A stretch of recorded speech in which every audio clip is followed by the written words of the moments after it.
可是我只想吃香肠哎。社长，你不可能抓整团人陪你吃香肠吧？不好意思，我们的景点不在这里哦，我们的景点不在这里哦，不要被社长失控了，先请我吃一条。我们往下走，往下走。我这先请我吃一条。我好累。80边子鬼跟万载。多少钱？什么叫不用？要吃的，有了，要吃的可以买。好吃吗？来，好好吃哦。等一下再帮你吃的话，要不要吃香肠？要几只？我只想吃我想吃的香肠，那些人也通通围上去。很多状况，我中间突然拿水在发，社长就突然说要吃香肠，然后我说哦 OK 好，那我又在帮大家点香肠，然后要付钱，整个忙不过来。来，传过去，来，等他们一下，社长。来哦。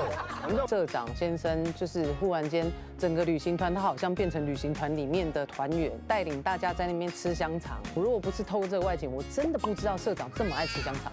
下校长，啊，嘎，快点，来，嘎，哎，我们要追上队伍了。跟上，叫做河水瓜，跟这个插竹竿的，它的嫩芽叫做龙须菜。谁在叫我瓜？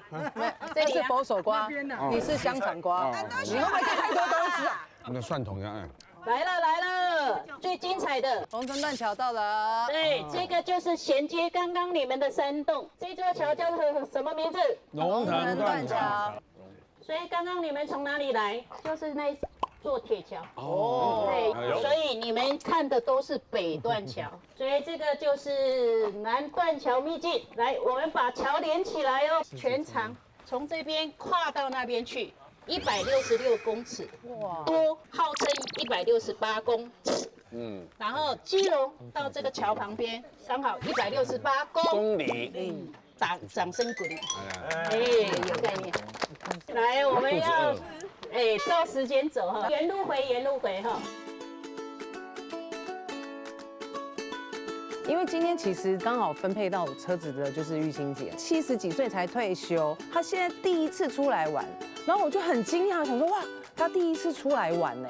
今天其实我最担心的就是她，因为其实她的脚有一点不太方便行走，所以后来我还是会怕，就是有时候下坡干嘛要走上坡，我就会牵着她，然后就会变成说，就是走的整个行程会变得感觉我对她有一个责任感，就是至少你要把人家安全送回家吧。点完名了，来，我们往这边，走。那我刚刚就想说少一个，然后社长就说 OK 了。哎，没事。社长，他可能在做他的工作，但在我的眼里看，他比较像游客。社长，我们要快哦。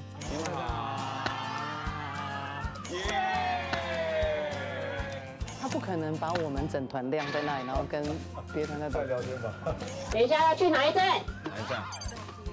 没做功课，瓜哥，圣心。有了，要吃的可以买。好吃吗？来，好好吃哦。等一下。